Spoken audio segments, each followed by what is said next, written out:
Me da mucho gusto saludar esta mañana a Enrique Pérez, que él es director para México de la práctica Reward de Hey Group, y también de este lado a David Segoviano, quien me va a acompañar el día de hoy en esta entrevista. Muy buenos días. ¿Qué tal? Buenos días, ¿cómo estás? Buenos días, David. Buenos días, Darinka, y bueno, estamos aquí con Enrique Pérez, precisamente para platicar sobre un estudio que hicieron sobre el mercado laboral, un estudio muy interesante sobre movilidad y aumento salarial. Hay muchos aspectos que me llaman la atención, empezando, Enrique, buenos días. Por el tema de los aumentos salariales, ustedes prevén un aumento salarial de 4.5% anual. Esto es arriba de la inflación, ¿es así? Sí, mira, la verdad es que nosotros hacemos estos estudios cada año, tenemos muchos años haciéndolos, y los aumentos generalmente van haciendo como recuperación de inflación. Entonces casi siempre lo que dan de aumento está en relación con cuál fue la inflación del año anterior. De todas maneras se observa una alza, ¿no? Porque casi siempre estamos en los últimos años como 1%, 1.5% arriba de lo que son los datos oficiales de inflación. Eso es lo que viene pasando desde ese tiempo en este segmento de empresas, que también me parece que es importante mencionarlo, ¿no? O sea, el mercado que participa en este tipo de estudios son empresas, digamos, para todo México son empresas medianas o medianas grandes a muy grandes, ¿no? Muy grandes, ¿no? Claro, y para este año, ¿cuál es la expectativa de alza de salarios? 4.5%. 4.5 sí. ¿Es general? Así. Sí, mira, hay diferencias pequeñas, 4.8 para empleados y como 4.3, una cosa así para ejecutivos. Eso también es interesante. Antes siempre los ejecutivos salían con más aumento que los empleados. Eso empezó a revertirse desde hace algunos años.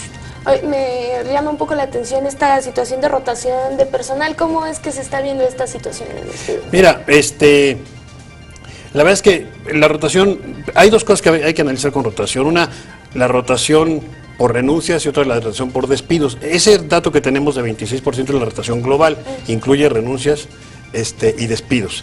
Y además abarca todo el universo. Entonces, hay segmentos donde hay una alta rotación claramente. Por ejemplo, normalmente el personal operativo de las tiendas de autoservicio rota mucho, los vendedores rotan mucho. Entonces este es el agregado de 26%. Desde luego que cuando tú analizas, por ejemplo, la rotación en ejecutivos, pues la rotación es mucho menor, ¿verdad? Porque hay pocas oportunidades.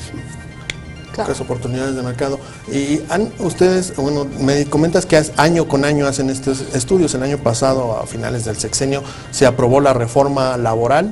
Ajá. Y bueno, ¿para este año ha tenido algún impacto en este sentido, en el tema de los salarios, la generación de empleo? ¿O ustedes detectan algún cambio? Hasta ahora no. Las empresas están analizando qué es lo que van a hacer, porque ciertamente hay, por un lado, el tema de los contratos, ¿no? Y cómo es que van a administrarse los contratos del personal y el efecto que eso pudiera tener. Y por otro lado, pues las repercusiones en costos en temas como, por ejemplo, el reparto de utilidades, ¿no? Que también es algo que las empresas están analizando. Pero yo te diría que en este momento las empresas están analizando qué es lo que van a hacer. En general, lo que sucede con los aumentos salariales es que las empresas presupuestan un determinado porcentaje, y de ese porcentaje no se mueven. Claro. Entonces, lo que hacen es pues ver cómo hacen las cosas para que ese porcentaje se mantenga, ¿no? Y precisamente del tema del reparto de utilidades, corrígeme si me equivoco, decían que serían menos los trabajadores que entrarían en este rubro de las empresas. No, más bien hay menos empresas. Lo que dice el estudio último es que hay menos empresas que reportaron haber dado reparto de utilidades. Eso tiene que ver, desde luego, con el resultado, con el desempeño en general de la economía en México, ¿no? Claro. Entonces, tanto ese dato como el dato que también se menciona en el estudio de los bonos, donde dice que los bonos de los empleados en general y ejecutivos fueron menores, fue menor el número de ejecutivos que recibió bono. Claro. Indica pues que es una señal de lo que pasa con la economía, ¿no? Las empresas no están llegando a las metas que se habían planteado al principio del año. Claro, y eso complica todo. Y bueno, hablando de cómo se desenvuelve la economía en México y de temas coyunturales, bueno, pues está un tema que está muy importante, es la discusión de la reforma hacendaria, y hay algunas, bueno, la iniciativa privada se ha manifestado totalmente en contra de muchos rubros. Hay temas como la deducibilidad en el tema de las pensiones privadas y otras afectaciones, el tema del ISR, el aumento al ISR a pues, cierto segmento de salarios. ¿Esto impactará a las empresas? Igual, me parece que están en el análisis, ¿no? Porque, por ejemplo, está este tema de la deducibilidad de las prestaciones de previsión social, ¿no? Que venía siendo como algo muy común en las empresas, y que ahora al establecerse un tope probablemente analicen la manera de por un lado, mantener los niveles de compensación de sus empleados y por otro mantener sus costos, ¿no? Y en este tema de la movilidad laboral, de la fidelidad de los empleados con las empresas, ¿cuál es la expectativa que ustedes tienen? Porque además decían, bueno, que entre y salga un trabajador de una empresa tiene un costo, sí, no solo por la liquidación, sí, ¿no? Sino tiene un costo para la empresa. Sí, mira, hay una alta movilidad, sobre todo en empleados, ¿no? Que están un poco lejos de para dónde va la empresa, y lo que ellos están esperando es, pues, ¿cómo le hago yo para ganar más, no? Ese es un poco su punto. Ahí hay como mucha movilidad que tiene que ver sobre todo con la capacidad de los ejecutivos de mantener interesados a los empleados en sus puestos, ¿no?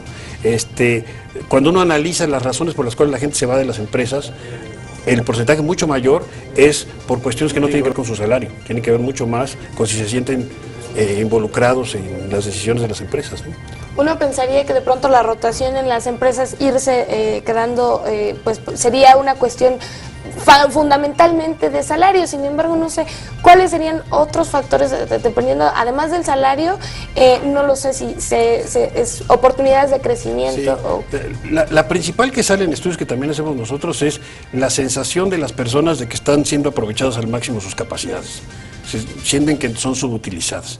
Esa es la primera causa de rotación que encontramos, ¿no? ¿Y cuál es el costo para una empresa por un cambio de personal? Depende del nivel, pero sí está entre 1 año y 18 meses de salario, sobre todo porque lo que le inviertes a la capacitación de las personas para que empiecen a desempeñarse bien, ¿no? Entonces, digamos, es una inversión para las empresas tener contentos a los empleados. Exactamente, y hacer buenos procesos de selección y de desarrollo.